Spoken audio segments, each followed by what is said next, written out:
নমস্কার বন্ধুরা, মায়ের রন্ধনশালা এবং ব্লগার চ্যানেলে আপনাদের সবাইকে স্বাগত। তো প্রতিদিনের মতো আমি আজকেও আবারও একটা রেসিপি নিয়ে এখানে হাজির হয়েছি।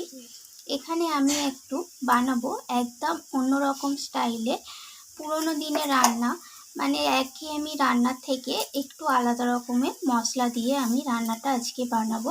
তো এখানে আমি চিকেনের রেসিপি বানাবো। তো চিকেনটাকে আমি ভালোভাবে ধুয়ে পরিষ্কার করে নিয়েছি। তো প্রথমে আমি এটাকে ম্যারিনেট করে নেব। তো প্রথমে আমি প্রয়োজন মতো হলুদ গুঁড়ো দিয়ে দিলাম, আর দিয়ে দিলাম এখানে প্রয়োজন মতো লাল লঙ্কার গুঁড়ো,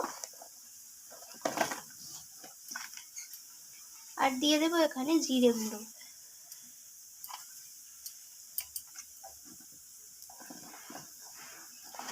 তো এখানে সমস্ত কিছু মশলাপাতিগুলো চিকেনের পরিমাপ বুঝে দিয়ে দিতে হবে, আর দিয়ে দেব স্বাদ মতো লবণ।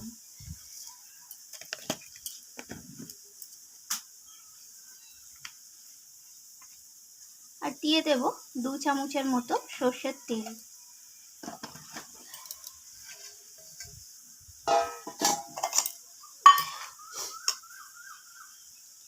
আর দিয়ে দিলাম এখানে আমি 1 চামচের পুরো আদা বাটা আর রসুন বাটা।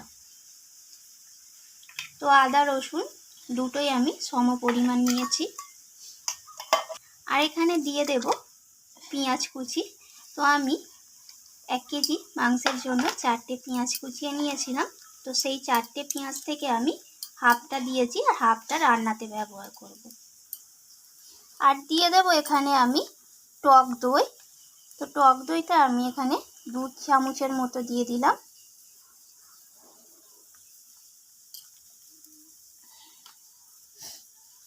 এরপর আমি সমস্ত কিছু হাতের সাহায্যে ভালোভাবে মেখে নেব, যাতে করে সমস্ত কিছু মশলাপাতিগুলো চিকেনের মধ্যে ঢুকে যেতে পারে।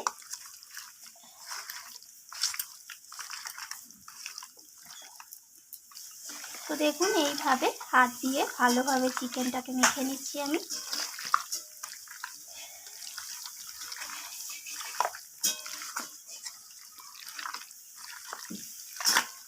তো এখানে চিকেনটা আমার মোটামুটি মাখানো হয়ে গেছে। তো দেখুন, এখানে চিকেনটা আমার মাখানো হয়ে গেছে। আমি 15 মিনিটের মতো চিকেনটাকে রেখে দেবো এখন। আর এর জন্য আমি আরও কী নিয়েছি সেটা চলুন দেখিয়ে দিই। এখানে দেখুন, আমি আলু নিয়েছি। তো আলুগুলোকে এইরকম সাইজ করে কেটে নিয়েছি। আর এখানে পেঁয়াজ বলেছিলাম, তো হাফটা পেঁয়াজ আমার এখানে আছে। আর আমি এখানে একটা ক্যাপসিকাম মাঝারি সাইজের ছোট ছোট টুকরো করে কেটে নিয়েছি। একটা বড় সাইজের টমেটোকে কেটে নিয়েছি। কিছুটা নিয়েছি ধনিয়া পাতা, আর এখানে আছে 2টো তেজপাতা। আর এর জন্য চিকেনটার জন্য আরও একটা আমি মশলা বানিয়ে নেবো। চলুন দেখা যাক কী মশলা। এখানে দেখুন, আমি কিছু গোটা গরম মশলা নিয়ে নিয়েছি। তো এখানে দেখুন, মশলার মধ্যে নিয়েছি আমি হাফ চামচ গোটা জিরে, হাফ চামচ গোটা ধনে, এখানে এলাচ আছে কয়েকটা, এখানে দারচিনি, এখানে লবঙ্গ, আর এখানে আমি গোলমরিচ নিয়েছি 4টে। তো আমি যেহেতু রান্নাতে লঙ্কার গুঁড়ো দেব, তো গোলমরিচটাও এখানে আমি একদমই কম পরিমাণ নিয়েছি। তো আপনারা সেটা ঝালটা আপনাদের মতো আপনারা নিয়ে নেবেন। তো আমি এই গোটা গরম মশলাগুলোকে শুকনো খোলায় ড্রাই রোস্ট করে নেব, তারপর এটাকে আমি মিক্সিতে গুঁড়িয়ে নেব। তো আমি রান্নার কাছে সরাসরি চলে এলাম, আর উনুনের মধ্যে কড়াই বসিয়ে দিয়েছি। কড়াইটা গরম হয়ে যাওয়ার পর তেলও দিয়ে দিয়েছি, সর্ষের তেল। তো এখন আমি এই তেলটা গরম হয়ে গেলে আমি তেলের মধ্যে কেটে রাখা আলুগুলোকে লালচে করে ভেজে নেব। তো আমি আলুর মধ্যে হলুদ গুঁড়ো দিয়ে দিলাম সামান্য পরিমাণ, আর দিয়ে দেবো এখানে সামান্য পরিমাণ লবণ। তো লবণ আর হলুদটাকে আমি মিশিয়ে নিয়ে আলুটাকে লালচে করে ভেজে নেব। তো চলুন, এখানে আলুটা ভাজা হতে থাক, আমি ওদিকে মশলাটা বানিয়ে নিই। তো আলুটা দেখুন এখানে গোল্ডেন ব্রাউন করে ভাজা হয়ে গেছে। আমি আলুটাকে তুলে নিচ্ছি।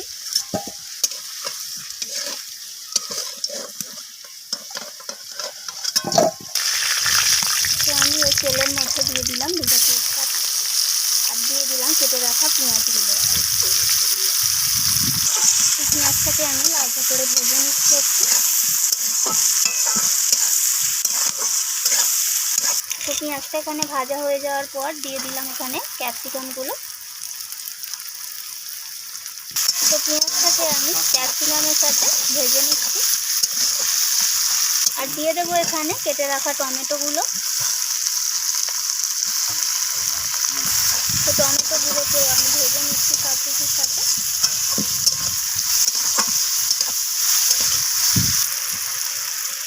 তো এখানে দেখুন সমস্ত কিছু ভাজা হয়ে গেছে। এখন আমি দিয়ে দিলাম এখানে ম্যারিনেট করে রাখা চিকেনটাকে। তো চিকেনটাকে আমি পেঁয়াজ টমেটো ক্যাপসিকামের সাথে এইভাবে নাড়াচাড়া করে কষাতে থাকবো।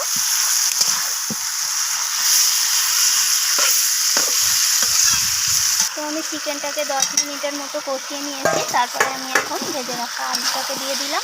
তো আলুটাকে দিয়ে আমি একটু কষিয়ে নেব। একটু সামান্য পরিমাণ চিনি দিয়ে দিলাম স্বাদের ব্যালেন্স হওয়ার জন্য। তো আমি এখানে চিকেনটাকে ভালোভাবে 15 থেকে 20 মিনিট পর্যন্ত কষিয়ে নিয়েছি। এখন আমি যে মশলাটা বানিয়ে রেখেছিলাম সেই মশলাটাকে আমি মিক্সিতে গুঁড়িয়ে নিয়েছিলাম, তো সেটাকে আমি দিয়ে দিলাম। মশলাটা দিয়ে আমি আবারও নাড়াচাড়া করে নিচ্ছি। এখন আমি এর মধ্যে দিয়ে দেবো কেটে রাখা ধনিয়া পাতা। দেখুন চিকেনটা থেকে কত সুন্দর তেলটা ছেড়ে দিয়েছে, আর চিকেনটার কালারটাও কত দারুণ এসেছে। তো ধনিয়া পাতাটা দিয়ে আমি চিকেনটাকে আরও একবার নাড়িয়ে চাড়িয়ে নেব। তো এবার আমি এখানে জল দিয়ে দেব। তো এখানে আমি মশলার বাটি ধোয়া জলটাকে দিয়ে দিলাম। তো এখানে আমার যতটা ঝোলের প্রয়োজন আমি সেই অনুযায়ী জলটা এখানে দিয়ে দেব। এবার আমি এটাকে ঢাকা দিয়ে বেশ কিছুক্ষণ রান্না করে নেব। তারপর আমি সানরাইসের শাহি গরম মশলা দিয়ে নামিয়ে নেব। তারপর একদম পরিবেশন করে আপনাদের সাথে শেয়ার করছি। তো দেখুন এখানে তৈরি হয়ে গেল চিকেন ডাক বাংলো। তো দেখুন তরকারির কালারটা কত দারুণ এসেছে।